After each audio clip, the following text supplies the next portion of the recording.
Sabia que o Barroco foi a escola literária que transformou o modo como olhamos para os conflitos humanos? Então fica comigo até o final deste vídeo, porque vou te explicar tudo o que você precisa saber sobre o Barroco. O que é a escola literária barroco, o contexto histórico do barroco no Brasil, suas principais características, autores e obras que você precisa conhecer. Oi, eu sou a Jeane e aproveite o início deste vídeo para se inscrever no canal e deixar um like. Vamos ao vídeo.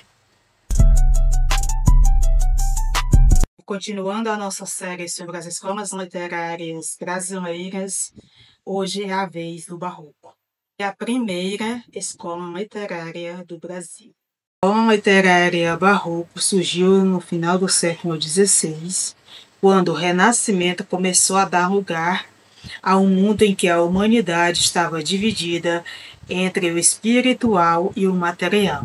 A Europa estava vivendo o declínio das grandes navegações. Havia também a reforma protestante liderada por Martinho Lutero. O Martinho Lutero começou a questionar alguns dogmas do catolicismo, como as indulgências. Para Lutero, o céu era alcançável apenas pela fé, excluindo assim todos os bens materiais. Por causa desses questionamentos, Martinho Lutero recebeu a punição maior que um ser humano poderia receber no século XVI. Isso, Martinho Lutero foi excomungado da Igreja Católica. Contra a reforma protestante do Martinho Lutero, após expulsar Martinho Lutero da Igreja Católica, a Igreja Católica tinha que contra-atacar, Ela tinha que agir contra a reforma. Surgiu assim a Contra-Reforma, que também é conhecida como Conselho de Trento, onde o clero reafirmou a doutrina católica. O Papa é um ser em falhas, nunca errava e a venda de indulgências foi banida. A principal crítica do Martinho Lutero era a venda de indulgências, era a compra do seu lugar no céu com dinheiro. E no Conselho de Trento, essa venda de indulgências foi abolida. A doutrina da fé católica foi reafirmada. Também desse tempo, desta data do Conselho de Trento, a criação da Companhia de Jesus, para catequizar regiões, expandindo assim a doutrina católica pelo resto do mundo. Esse Conselho de Trento, além da fundação da Companhia de Jesus, houve também a retomada da Inquisição. O que era a Inquisição? A Inquisição da Igreja Católica era um tribunal que julgava quem a Igreja considerasse herege, podendo condená-los à morte e proibição de publicação de livros de quem questionasse o pensamento católico. Trismo, que dizia que Deus era o centro do mundo, e o antropocentrismo, que dizia que Deus não era o centro do mundo.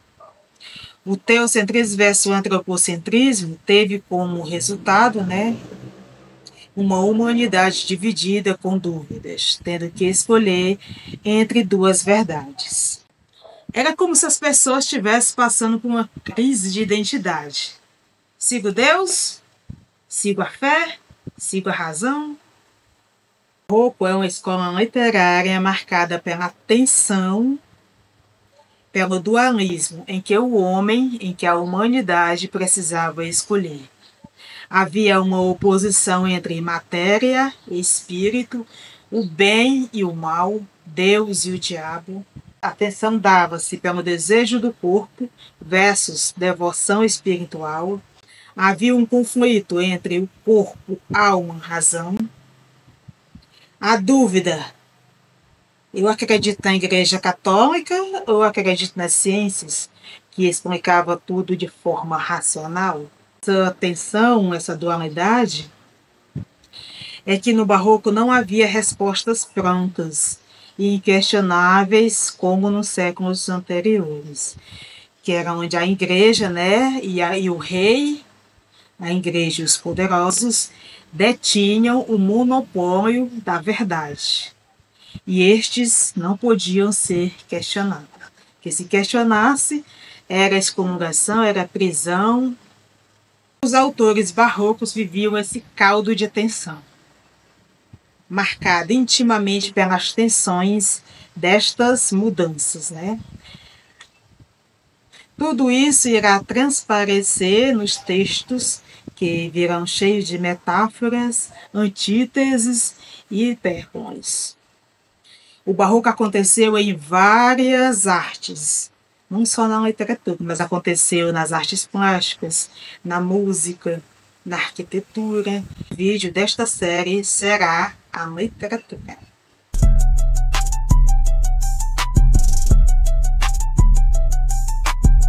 O barroco no Brasil chegou no século XVII, trazido pelos colonizadores portugueses. A arte e a literatura desta época estavam profundamente conectadas à Igreja Católica, que usava o barroco como forma de reafirmar a fé em tempos de crise religiosa. Na Europa estava havendo vários conflitos, inclusive a continuação do declínio da Igreja Católica, juntamente com o declínio das grandes navegações. No Brasil, havia a colonização e a economia baseada na cana-de-açúcar, no ciclo da cana-de-açúcar. E deram ao barroco um tom de conflitos retratados na literatura. O barroco no Brasil teve seu marco inicial em 1601, com a publicação do livro Prosopopeia, de Bento Teixeira Pinto. E neste momento, historicamente, o Nordeste era o centro econômico da colônia, visto que Salvador, na Bahia, era a capital da colônia, que vivia o intenso ciclo da cana-de-açúcar.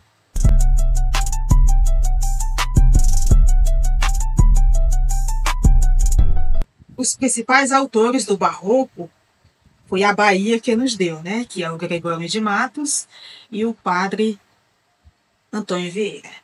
Influenciados pelos poetas espanhóis Luís de Góngora, com o cultismo. O que é que dizia o cultismo? O que é que defendia o cultismo? Via um culto à linguagem rebuscada, valorização da forma e dos detalhes do texto, uso das figuras de linguagem, inversão sintática e tema amoroso sensual. Corrente também espanhola e fundada por Francisco de Quevedo. O que é que defendia essa corrente conceptista de Francisco de Quevedo? Ela defendia o uso de argumentos racionais e pensamentos lógicos, valorização do conteúdo do texto, valia-se dos textos paradoxos e antítese, e a construção de ideias. E vem da Bahia os nossos dois maiores nomes do barroco brasileiro. O Gregório de Matos Guerra, influenciado pelo poeta cultista Luís de Góngora, e escreveu poesias satíricas marcadas por críticas bem-humoradas, sarcásticas e irônicas à Igreja Católica, aos ricos e poderosos da coroa portuguesa. Pelo conjunto de sua obra e por ser um desbocado profissional, ganhou o apelido de Boca do Inferno. Gregório de Matos valia-se da linguagem culta em sua obra. Ele valia-se de quadras, cestilhas, poemas com versos sempre rimados, seguindo sempre a métrica regular. E o uso em abundância das figuras de linguagem, jogos de palavras como sublime, grotesco, sagrado, profano. A poesia e toda a produção de Gregório de Matos traduzia a dualidade e a angústia humana que o barroco estava submetido diante de tantos acontecimentos. Já o padre Antônio Vieira, não é brasileiro nativo, ele nasceu em Portugal, mas veio ao Brasil ainda criança e daqui não saiu mais. Ele viveu muitos anos, o padre Antônio Vieira viveu muito tempo e morreu no Brasil.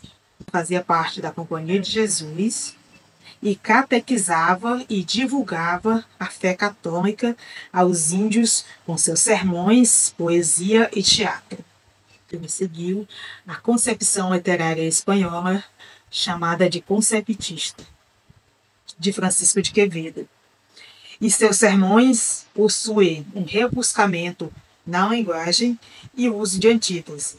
Sua obra possui um único intuito: instruir, persuadir o público, os convencendo a seguir a doutrina e a fé católica.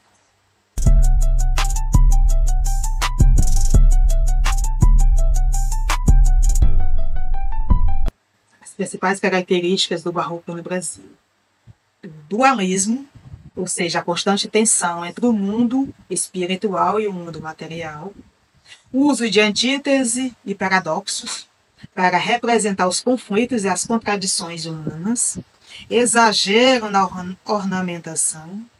A linguagem barroca, na literatura barroca, é cheia de adjetivos e figuras de linguagem. E também a religiosidade. A fé permeia praticamente todas as obras barrocas. Entender o barroco é mais do que estudar literatura, é compreender como os nossos antepassados lidavam com as crises de sua época. Gostou deste conteúdo? Não se esqueça de se inscrever no canal, curtir o vídeo e se restou alguma dúvida, deixe nos comentários que responderei a todos. E você?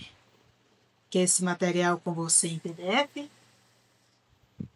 Então vá na descrição desse vídeo e pegue o seu. Vamos juntos espalhar conhecimento e a paixão pelos livros. E lembre-se, o poeta está certo. Os outros é que estão errados.